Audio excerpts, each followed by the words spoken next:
Captain Jake Morrison stood on the bridge of the UES Pioneer, watching the blue and green planet of Kepler 442b grow larger on the main screen. 3 months had passed since humanity joined the Galactic Council, and this was their first real diplomatic mission. Jake felt proud but nervous. The crew had trained for years for this moment. "Captain, we're getting signals from the planet's surface," said Amy Brooks from her communications station. Her fingers moved quickly over the controls. "It's not the usual welcome message we expected." Chief Engineer Lisa Carter looked up from her console with worry in her eyes. "Sir, I'm reading massive energy signatures around the planet. Ships, lots of them. They're not showing up on our standard scans." Ben Hayes, the tactical officer, turned to face Jake. "Captain, those are Zephyrian Empire vessels, military class. What are they doing in this system?" Jake frowned. The Kepler 442 system was supposed to be neutral space, perfect for a peaceful first contact mission. The Zephyrians were known to be aggressive, but they had agreed to let humans visit this world safely. "Amy, try to contact the Zephyrian fleet. Tell them we're here on a diplomatic mission approved by the Galactic Council," Jake ordered. Minutes passed before Amy received a response. Her face went pale as she listened to her headset. "Captain, they're saying they found human colonies in this system. Illegal settlements, they claim. They've taken the colonists as prisoners." Jake's heart sank. "How many?" 50,000 humans, sir. Men, women, and children from the Outer Rim settlements." The bridge fell silent. Everyone knew that humans had been settling on distant worlds for decades, long before joining the Galactic Council. These weren't illegal colonies. They were families trying to build new lives among the stars. "Sir," Ben said quietly, "the Zephyrians are demanding we leave immediately. They say this is their operation now." Jake looked at his crew. Lisa had been with him for 10 years. Amy had saved their lives during the Jupiter mission. Ben had fought beside him in the Luna conflicts. These people trusted him to make the right choice. "Open a channel to the Zephyrian command ship," Jake said firmly. The main screen changed to show a tall reptilian figure with dark scales and cold yellow eyes. Admiral Krixtal of the Zephyrian Empire looked at Jake like he was examining an insect. "Human, Captain?" Krixtal spoke in perfect English, his voice like grinding metal. "You will leave this system now. Your people violated our territory. They are our property now." Jake stepped forward. "Admiral, these are peaceful colonists. They settled here generations ago. The Galactic Council recognizes their right to exist. We demand their immediate release." Krixtal's mouth opened in what might have been a smile, showing rows of sharp teeth. "Demand? You forget your place, mammal. Humans are a minor species. You have no authority here." "The Galactic Council," Jake began. "The Galactic Council tolerates your presence," Krixtal interrupted. "Nothing more. Your species barely deserves space travel. We could destroy your entire fleet with a single warship," Lisa whispered from her station. "Captain, our escort ships are moving to defensive positions." Jake kept his eyes on Krixtal. "Admiral, let's discuss this reasonably. What do you want for the safe return of our people?" The Zephyrian leaned forward. "There is nothing to discuss. Your colonists will serve our empire. Their children will be raised as our servants. This is how the galaxy works, human. The strong take from the weak." "Sir," Ben called out urgently, "the Zephyrian ships are powering weapons." On the screen, Krixtal's eyes gleamed. "Let me show you what happens when inferior species challenge the Zephyrian Empire." The screen switched to an external view, just in time to see brilliant flashes of light. The 2 human escort ships, the UES Defender and UES Guardian, exploded in silent balls of fire. 38 good people died in seconds. "You monster!" Amy screamed. Jake felt rage building in his chest, but he forced himself to stay calm. "Admiral, you've just committed an act of war against humanity." Krixtal laughed, a horrible sound. "War? You call this war? This is extermination. Surrender your ship, human, or join your friends in death." Jake looked at his crew. They were afraid, but they were ready to fight. He was proud of them. We surrender, he said quietly. Wise choice, Krixtal replied. You will be our guests. The galaxy needs to see what happens to those who oppose us. Hours later, Jake and his crew were prisoners aboard the Zephyrian flagship. They were kept in a large cell with thick metal bars. Through the walls, they could hear the sounds of other, human prisoners. Men crying. Women calling for their children, children asking for their parents. Captain, Lisa whispered, I managed to send a coded message before they took us. A data burst back to Earth. Jake nodded. Good thinking. What did you tell them? Everything. Sir, they attacked the prisoners, the Zephyrian claims. If Earth Command receives it, Amy, who had been listening at the cell door, turned back to them. They're setting up some kind of broadcast equipment. I think they plan to make an example of us. Ben clenched his fists. 50,000 people, families, and they're treating them like animals. Jake closed his eyes and thought of his sister back on Earth. She had always believed humanity would find friends among the stars, that joining the Galactic Council meant safety and peace. How wrong she had been.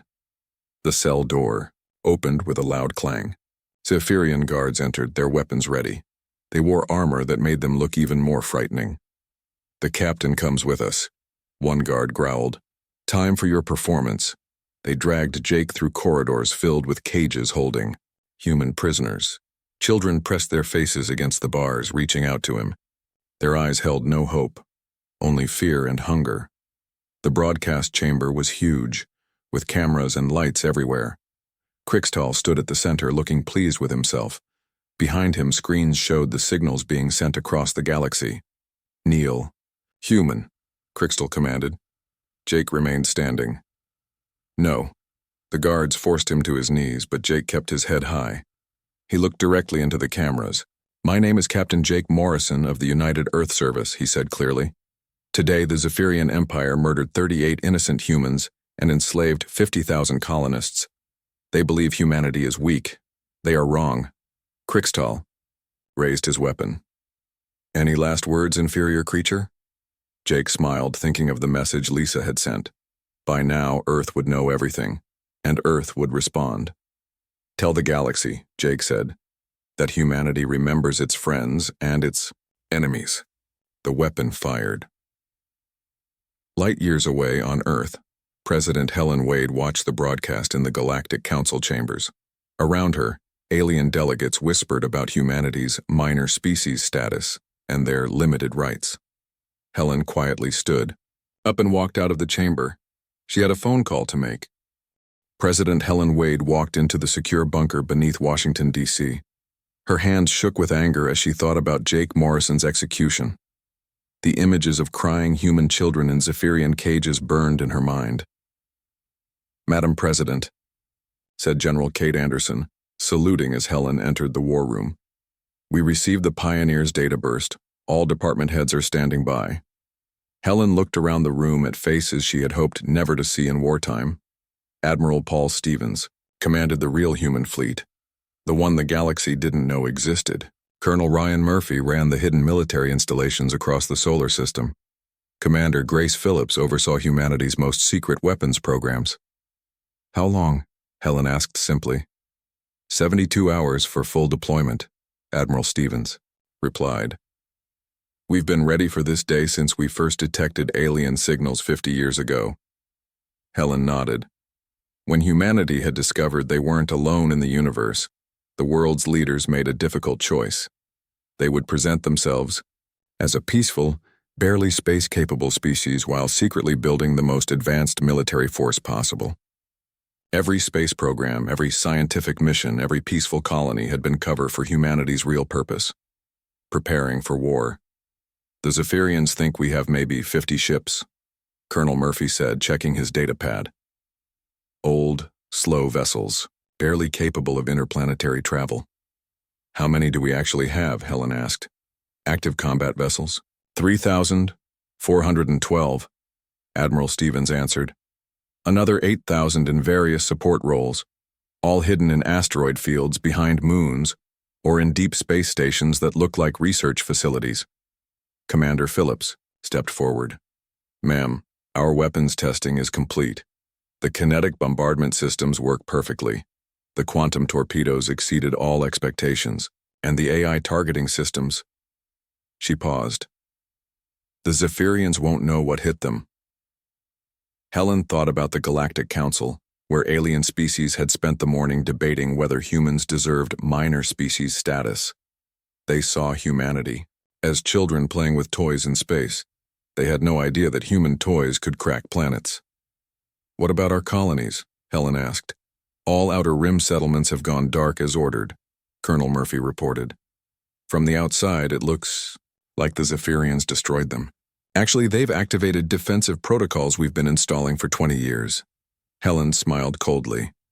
Human colonies that appeared to be simple farming or mining operations were actually fortified military bases. Underground bunkers held weapons that could destroy invasion fleets. Scientific research stations were really manufacturing centers for advanced military equipment. Ma'am, Admiral Stevens said, I need to tell you about Lisa Carter.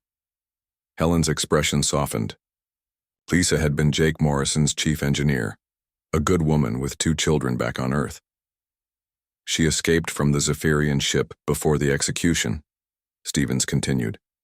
She's hiding in an asteroid field, transmitting intelligence about their fleet positions, ship designs, and tactical weaknesses. Get me a direct line to her, Helen ordered. Minutes later, Lisa Carter's tired face appeared on the main screen. She looked exhausted, but determined.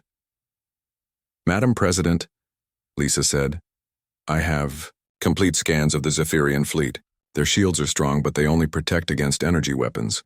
Their hulls are thick but brittle, and their ships are slow compared to ours. How many ships do they have in that system? Helen asked. 800, ma'am. They think it's enough to hold 50,000 human prisoners and scare the galaxy. Helen looked around the room at her military leaders. Admiral Stevens, how long to get our first battle group to Kepler 442? 6 hours using the new jump drives, Madam President. The Zephyrians don't know we have faster-than-light technology. Helen felt the weight of the decision. For 50 years, humanity had hidden its true nature. They had played the role of innocent newcomers to galactic civilization. Now it was time to show the universe what humans really were. Lisa, Helen said to the screen, I want you to record everything that happens next. The galaxy needs to see the price of attacking humanity. On Luna, Colonel Ryan Murphy watched as massive doors opened in the moon's surface. What looked like scientific research stations were really weapon platforms. Solar collectors that seemed to power peaceful experiments actually fed energy to planet-killing laser systems. Commander Grace Phillips stood in a hidden facility on Mars as assembly lines started producing war machines. Factories that supposedly made farming equipment for colonies actually built advanced battle armor, weapons, and combat robots. Throughout the asteroid belt, mining operations revealed their true purpose. They hadn't been mining precious metals for Earth. They had been building warships inside the asteroids themselves, hidden from any outside observation. Admiral Stevens watched from his command ship as the first human battle fleet assembled near Jupiter. 300 ships that didn't exist according to galactic records powered up their weapon systems. Each ship was larger and more advanced than anything the Zephyrians had ever seen. Sir, reported Captain Tony Williams from the lead dreadnought, UES Retribution. All ships report ready for combat operations. Stevens smiled grimly. Captain Williams, you have permission to show the galaxy what humanity is capable of.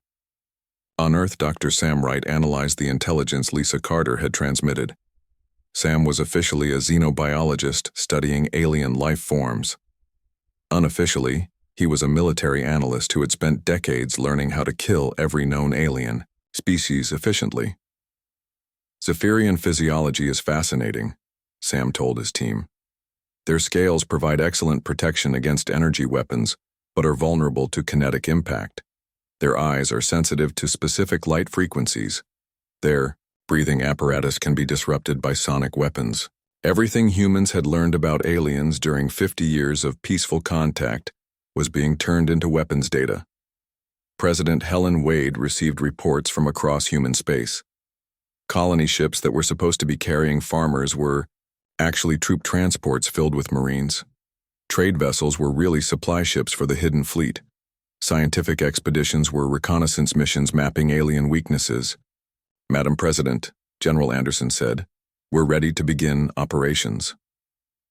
Helen looked one more time at the image of Jake Morrison's execution that the Zephyrians had broadcast across the galaxy. She thought about the 50,000 human prisoners, about the crying children, about Admiral Crixtell's arrogant smile. "Begin the operation," Helen ordered. "Show them what happens when you attack humanity." Across the solar system, humanity's true military force awakened. Ships that had waited decades for this moment powered up their engines. Weapons that had been tested in secret prepared for their first real battle. Soldiers who had trained for an enemy they'd never met checked their equipment one final time. The galaxy thought humanity was weak. They thought humans were barely capable of space travel. They thought human weapons were primitive toys. In 72 hours, the galaxy would learn the truth, and they would never forget it. Lisa Carter, still hiding in the asteroid field, sent one final message to Earth. "The Zephyrian fleet is holding position, confident they've won. They have no idea what's coming." Admiral Stevens looked at the battle fleet surrounding his command ship. "All ships prepare to jump to Kepler 442. Time to collect our people and teach the galaxy a lesson they'll never forget." The largest military force in galactic history prepared to reveal itself. And somewhere in space, the Zephyrians waited, thinking they had crushed humanity's spirit. They had made the worst mistake in galactic history. Commander Tony Williams stood on the bridge of the UES Retribution as space twisted around them. The new jump drives worked perfectly, bending reality to move the human fleet faster than anything the galaxy had ever seen. In minutes, they would arrive at Kepler 442, where Admiral Crixtell waited with his 800 ships. 2 minutes to target," reported Lieutenant Dan Foster from the navigation station. "All ships report ready for combat." Tony looked at the tactical display showing 300 human warships moving through hyperspace. Each ship was a masterpiece of hidden engineering, built in secret over 50 years. The Zephyrians expected to face primitive human vessels with weak weapons and slow engines. They were about to learn how wrong they were. "Sir," said Captain Beth Rodriguez over the communication system from her marine transport, "ground forces are ready for prisoner rescue operations. We'll get our people back." "Communications, patch me through to the fleet," Tony ordered. "All ships, this is Commander Williams. Remember, we're not just fighting for the prisoners. We're showing the galaxy that humanity protects its own. Every alien species is watching. Make sure they understand the message." Light years away, Dr. Sam Wright sat in his laboratory on Earth, analyzing real-time data from Lisa Carter's hidden position. Sam had spent decades studying alien species officially for scientific purposes. Today, his research would become weapons intelligence. "The Zephyrian fleet is holding a defensive formation around the planet," Sam reported to the tactical command. "They have their strongest ships in the center, protecting their command vessel. Their shield technology is impressive against energy weapons, but we're not using energy weapons." Sam smiled as he looked at the human battle plans. While aliens had focused on developing better shields and more powerful laser systems, humans had perfected kinetic weapons that simply ignored shields entirely. A chunk of metal moving at a significant fraction of light speed didn't care about energy barriers. At Kepler 442, Admiral Crixtell paced on his command bridge, feeling pleased with himself.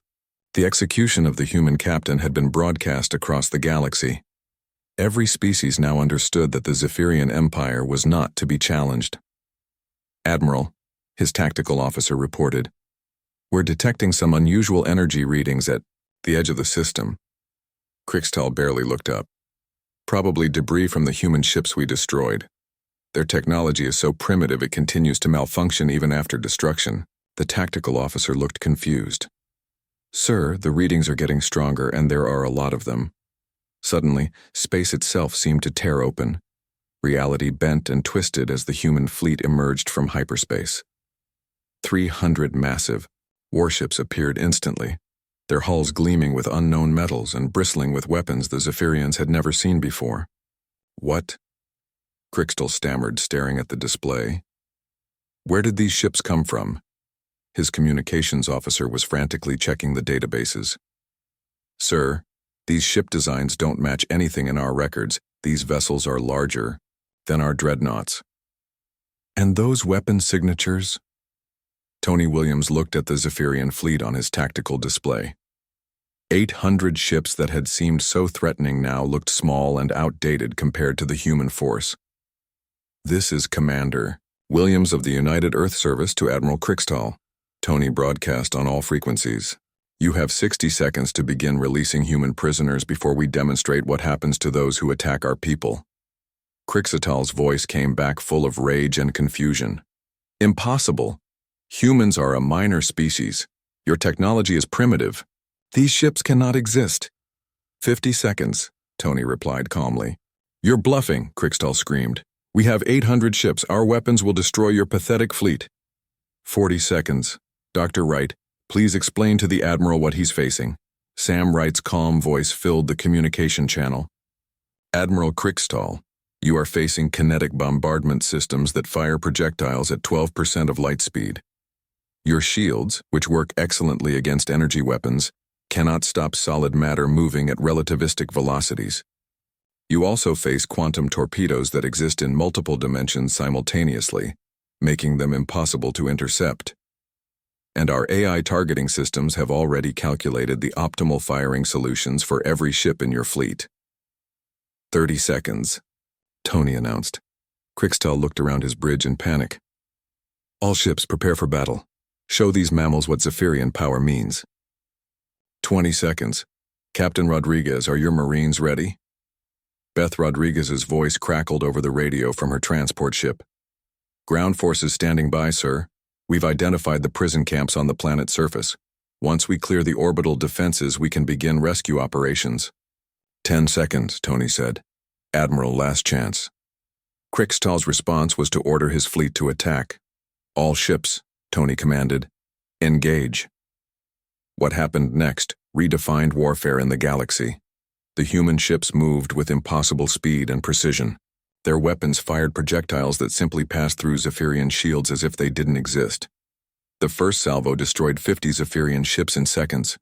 "Impossible," Crichstall screamed as his tactical display showed ship after ship disappearing.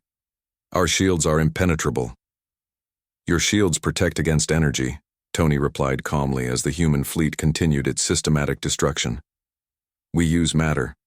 Physics is a cruel teacher, Admiral. The Zephyrian ships tried to return fire, but their weapons couldn't lock onto the human vessels.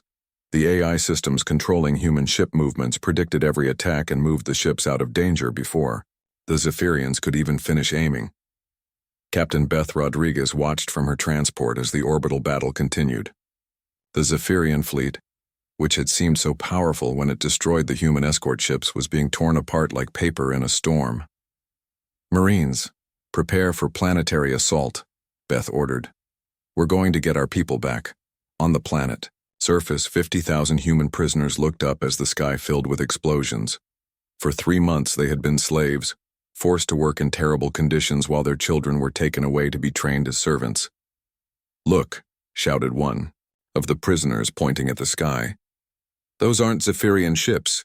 Through the bars of their prison camps, the humans could see familiar designs. Earth ships, but larger and more advanced than anything they remembered. The prisoners began to cheer as they realized rescue was coming. In space, the battle was nearly over. Commander Williams checked his tactical display and saw that 799 Zephyrian ships had been destroyed. Only Admiral Crichstall's command vessel remained, its engines damaged and weapons offline. "Admiral," Tony broadcast, "you're the only survivor. Your fleet is gone. Your empire's reputation is shattered. You have one purpose now." Crichstall's voice was broken and filled with terror. What do you want?" "You're going to return to Zephyrian space," Tony explained calmly. "You're going to tell every alien species in the galaxy what happened here. You're going to explain that humanity is not the primitive species they thought we were. And you're going to make sure everyone understands what happens to those who attack our people." Sam Wright added from Earth, "Admiral, your species values strength above all else. Tell them that humans are stronger. Tell them that our primitive weapons just destroyed your entire fleet in 6 minutes and 14 seconds. On the planet below, Beth Rodriguez's Marines landed with precision that terrified the Zephyrian guards. Human soldiers in advanced armor moved through the prison camps, their weapons easily penetrating Zephyrian defenses. All human prisoners. This is Colonel Rodriguez of the Earth Marine Corps, Beth announced over her suit's speakers. You're safe now. We're taking you home. The rescued humans wept with joy as they saw the Earth flag on the Marines' armor. Children who had been taken from their parents were reunited. Families, separated by months of slavery, embraced each other again. Admiral Crixtal stared at his ruined fleet and thought about returning home with news of this defeat. The Empire will never believe this, he whispered. They'll believe it, Tony Williams replied, because you're going to show them the recordings. Every species in the galaxy is going to see what happened here today. They're going to understand that humanity is not weak, not primitive, and not to be threatened. As the last Zephyrian ship limped away toward home, Commander Williams looked at the rescue operations on the planet below. Human families were being reunited. Children were safe. The prisoners were free. But more importantly, the galaxy now knew the truth about humanity. The peaceful primitive species that had joined the Galactic Council 3 months ago was actually the most advanced military force in known space. And every alien civilization was about to receive a very clear message. Humanity protects its own. And the price of attacking humans is complete destruction. The age of humanity hiding its strength was over. The galaxy would never be the same. Ambassador Julie Parker stood in the Galactic Council chambers as chaos erupted around her. Alien delegates from hundreds of species were screaming, arguing, and demanding explanations. The footage from Kepler 442 played on screens throughout the chamber, showing the complete destruction of the Zephyrian fleet by mysterious human warships. This is impossible, shouted the Krogan representative, his forearms waving frantically. Our intelligence report said humans had maybe 50 primitive vessels. Julie watched the footage again and felt a mixture of pride and sadness. Pride because humanity had rescued their people and shown the galaxy their true strength. Sadness because the age of innocent diplomacy was over forever. Ambassador Parker called the Etherian Council speaker, her voice filled with fear. Please explain how your species has been hiding this military capability. Julie looked around the chamber, at faces that had been friendly just days ago. Now she saw suspicion, terror, and barely controlled panic. The aliens realized they had been completely wrong about humanity, and it scared them. Honored delegates, Julie began, her voice calm and clear. Humanity has always been peaceful, but we learned long ago that peace must be protected by strength. On Earth, engineer Chris Mason was finally allowed to publish his real research. For 20 years, he had been working on projects that other species thought were impossible. Artificial intelligence that could think faster than biological minds.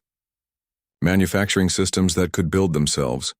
Energy weapons that drew power from the quantum vacuum itself.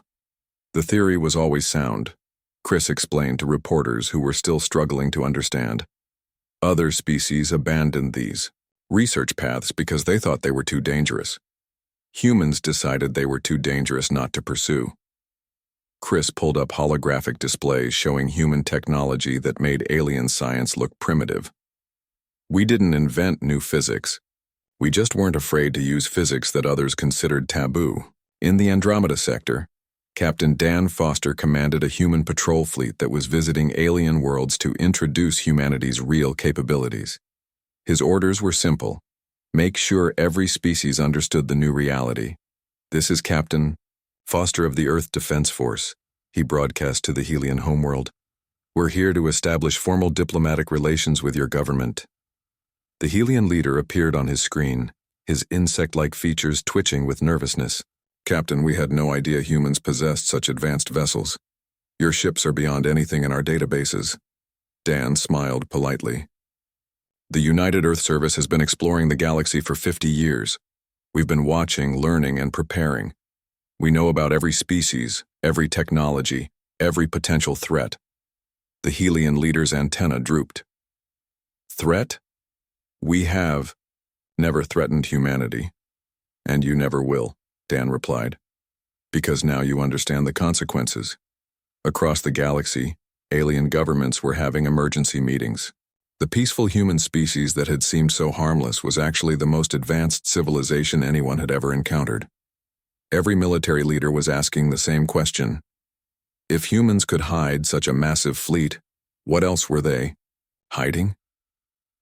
On the planet Xerion, the ruling council of the Thalassian Empire watched recordings of the human rescue operation with growing alarm.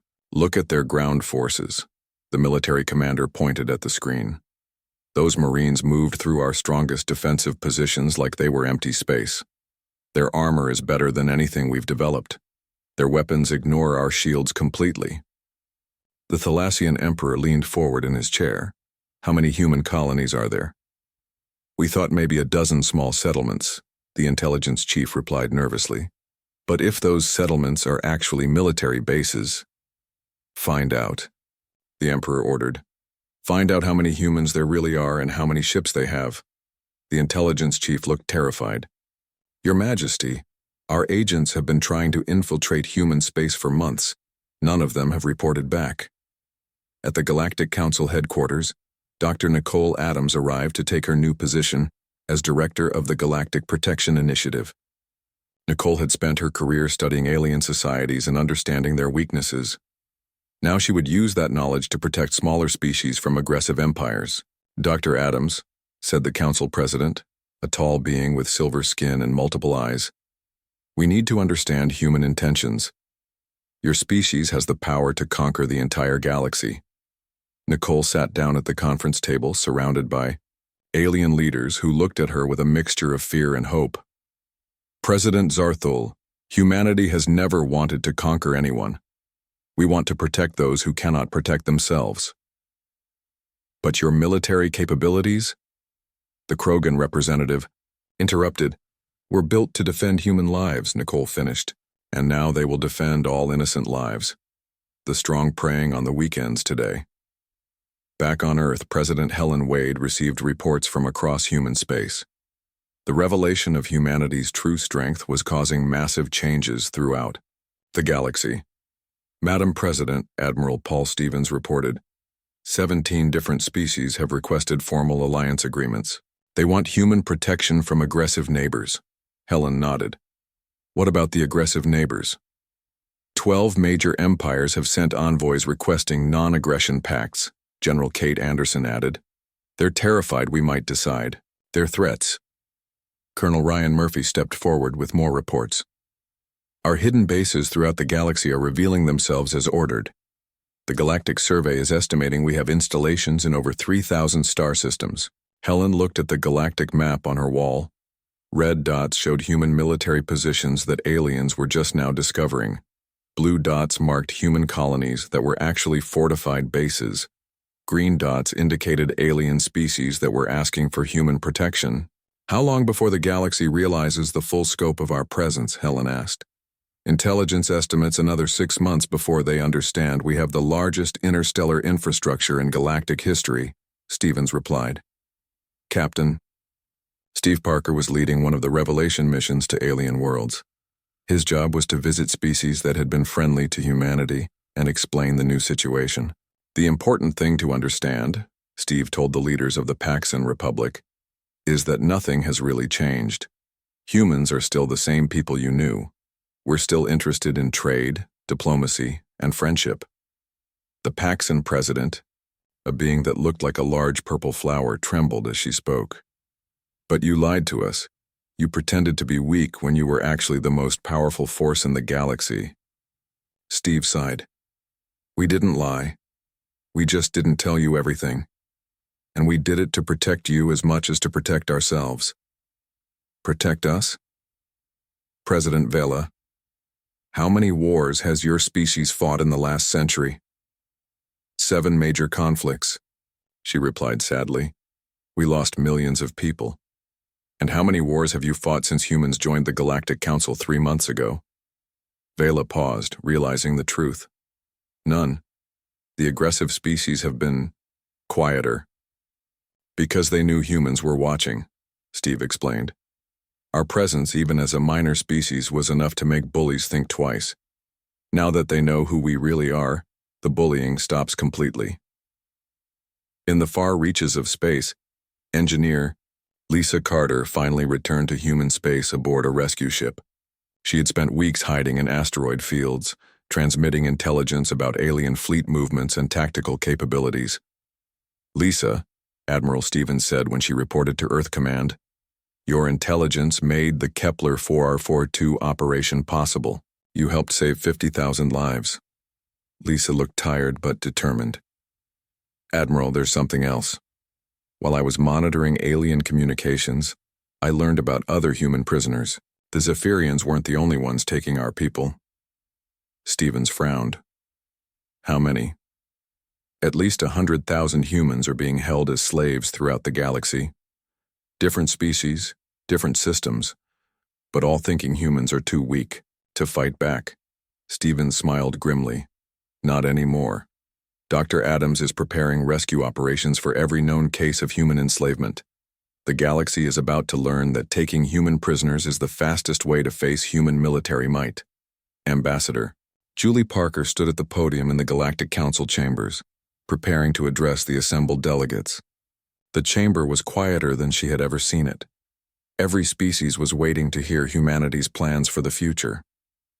"Honored delegates," Julie began, "humanity joins the galactic community not as conquerors, but as protectors.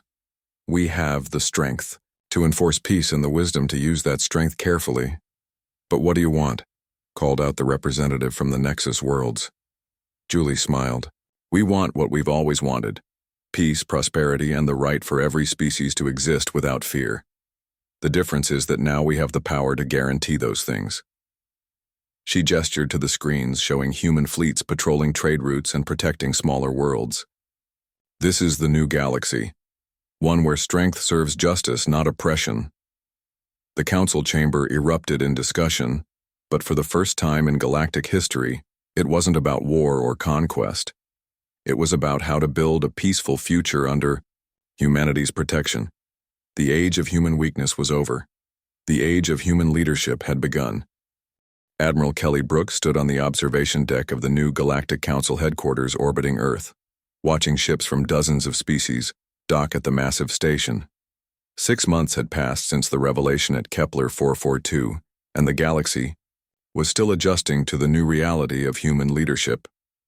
"Admiral," said Captain Gary Wilson, approaching with the daily reports, "the Thalassian Empire has officially disbanded their slave markets. That makes 37 species that have ended slavery since we revealed our capabilities." Kelly nodded with satisfaction. "And the rescue operations?" "Complete success. Dr. Adams reports that all known human prisoners have been freed and returned home. But more importantly, we've also liberated over 2 million beings from other species who were being held as slaves." Kelly looked out at the busy space station. Alien diplomats who once ignored humanity now waited hours for meetings with human officials. Species that had never spoken to each other were working together under human guidance. The galaxy was more peaceful than it had been in 1,000 years. "Sir," Captain Wilson continued, "the joint training exercises are ready to begin." On the station's main training deck, Captain Steve Parker stood before a mixed group of human and alien military officers. The humans looked confident and relaxed. The aliens looked nervous and eager to learn. "Today we're going to practice defensive formations," Steve announced. "The goal isn't to make your species fight like humans.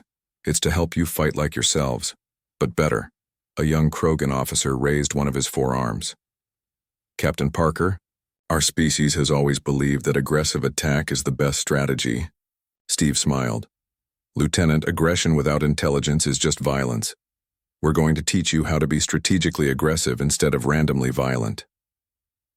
The training session began with human officers demonstrating tactics that seemed impossible to the aliens.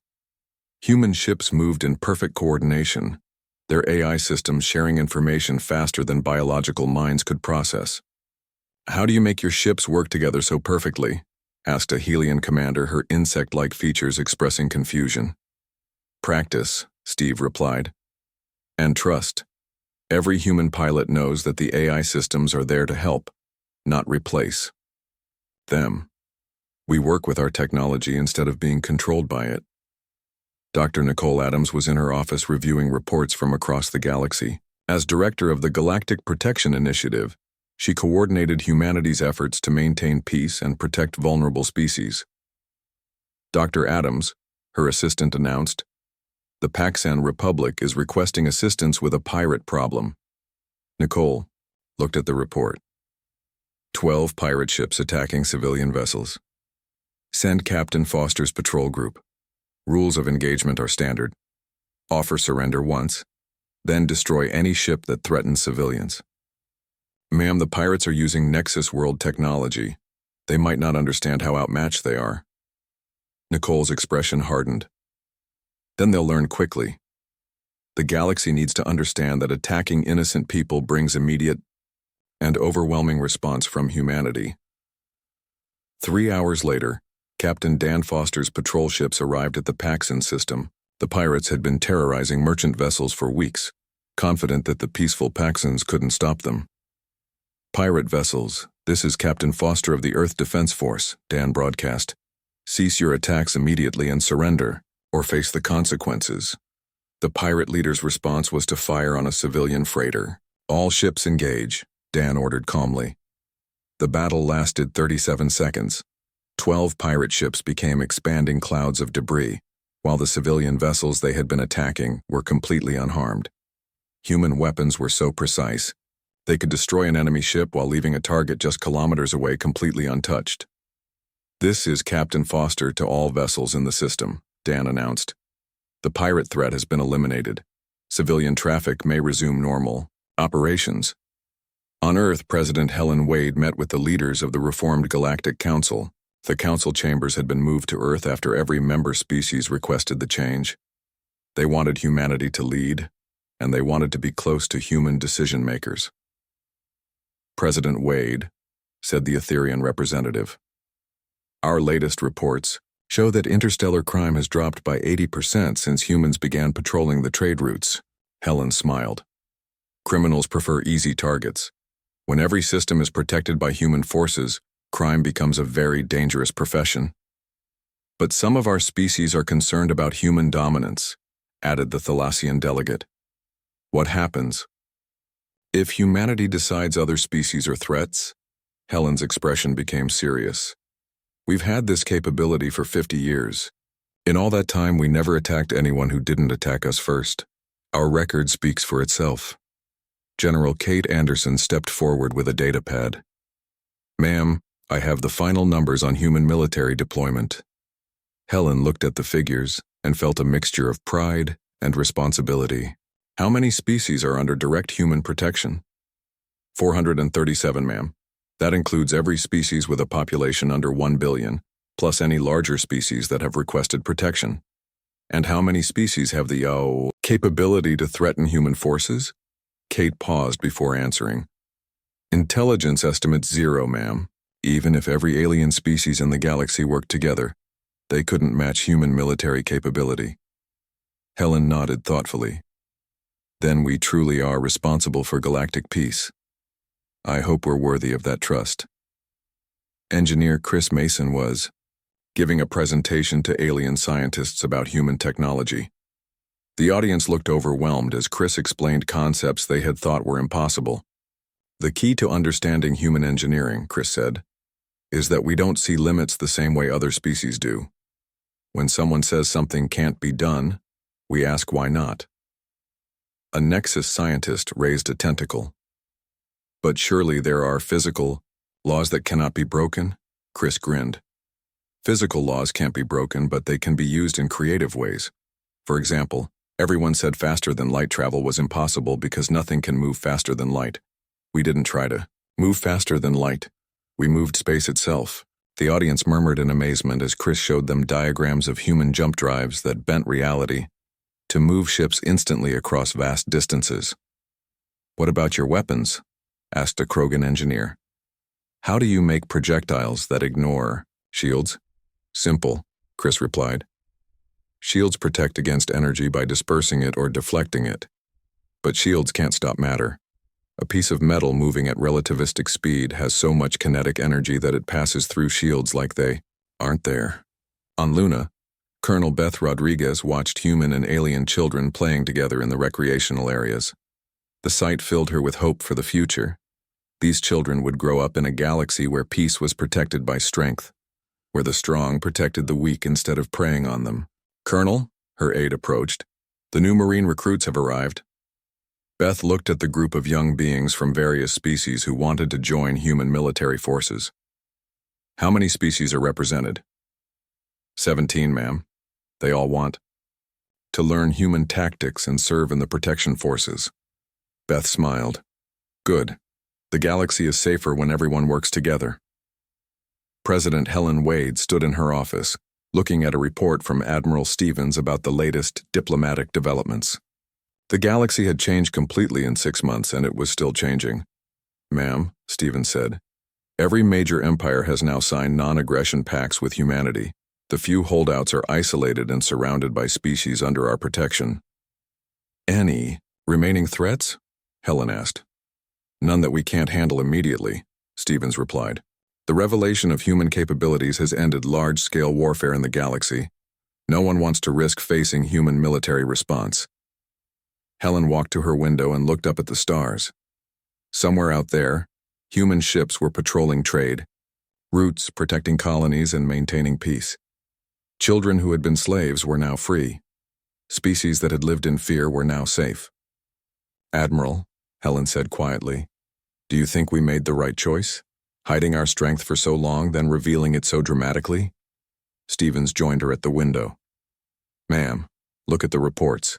Crime is down, wars have ended, slavery is being eliminated. Weak species are protected instead of exploited. I'd say we made the right choice." Helen smiled. "Then let's make sure we keep making the right choices. The galaxy is watching us now." Dr. Sam Wright was in his laboratory, but instead of studying how to kill aliens, he was researching how to help them. His new project involved using human medical technology to cure diseases that had plagued other species for centuries. "The irony isn't lost on me," Sam told his research team. "I spent 50 years learning how to defeat alien species in combat. Now I'm using that knowledge to heal them instead." As the sun set over Earth, Admiral Kelly Brooks made her final report. Of the day, the galaxy was at peace. Human strength protected the innocent. Justice was enforced by overwhelming force used wisely and carefully. "All sectors report normal operations," Kelly announced to the command center. "No threats detected. All protected. Species secure." She looked around at the mixed human and alien crew working together to maintain galactic peace. The scared, aggressive galaxy of 6 months